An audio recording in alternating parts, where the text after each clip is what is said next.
आज technology digital की तरफ मुड़ रही है। काफ़ी लोग डिजिटली, नई जनरेशन डिजिटल वे से सब कुछ करना चाहती है, पेमेंट करना चाहती है, खरीदना चाहती है।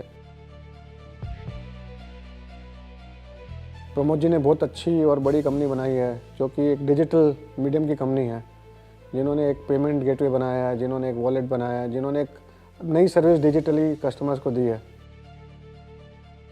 हमने पिछले 10-11 सालों में बहुत छोटे छोटे किराना स्टोर्स को पेमेंट सिस्टम से कनेक्ट किया है और इन लोगों को पेमेंट के माध्यम से सर्विसेज, चाहे वो टेलीकॉम प्रोडक्ट्स हों या बिल पेमेंट्स हों, रेलवे टिकट बुक करना हो, इस किस्म की छोटी छोटी पेमेंट सुविधाएं दी हैं, जहां पर कस्टमर जो उनके पास स्टोर में आते हैं उनको इंसेंटिव है स्टोर में वापस आने का। और बिग बाज़ार के जो इतना बड़ा प्रोडक्ट पोर्टफोलियो है, अगर वो प्रोडक्ट पोर्टफोलियो इन छोटे छोटे रिटेलर्स को एक्सेसिबल हो जाए तो उनके लिए बहुत बड़ा वैल्यू क्रिएशन होगा। ये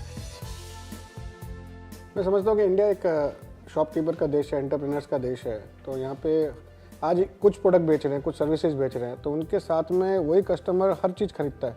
प्रोडक्ट्स की जो खरीदारी है कैसे डिजिटली ऑर्डर करेंगे, बाकी सप्लाई का काम हमारा है।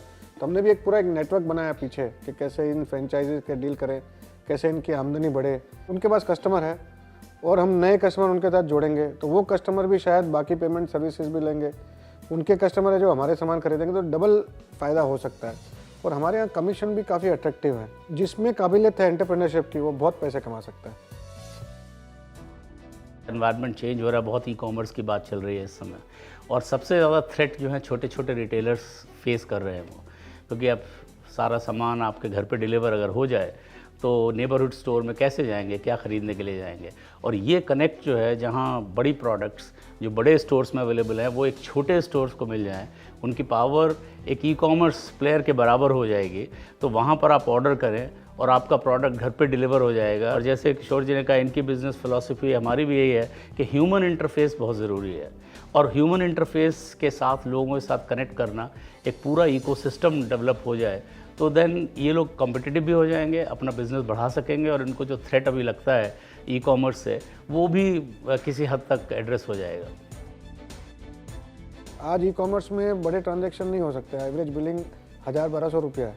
पर मैं समझता हूँ अगर असिस्टेड ई कॉमर्स होगा तो बड़ी बड़ी बिलिंग हो सकती है।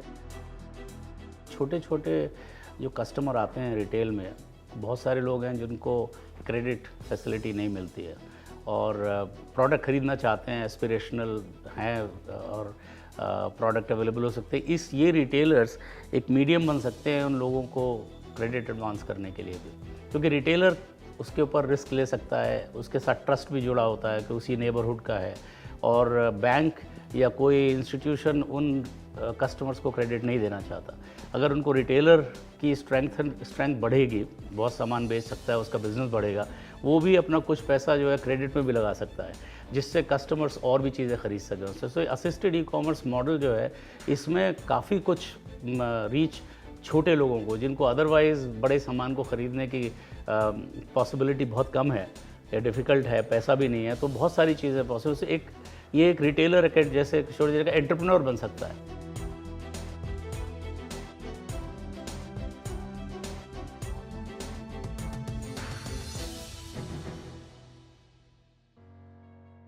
जब मोबाइल आया तो एक रेवोल्यूशन आया, तो मोबाइल के साथ जुड़ती हुई हर चीज़ें जुड़ती जा रही है। एक डिजिटल मूवमेंट है, पेमेंट डिजिटली हो गए,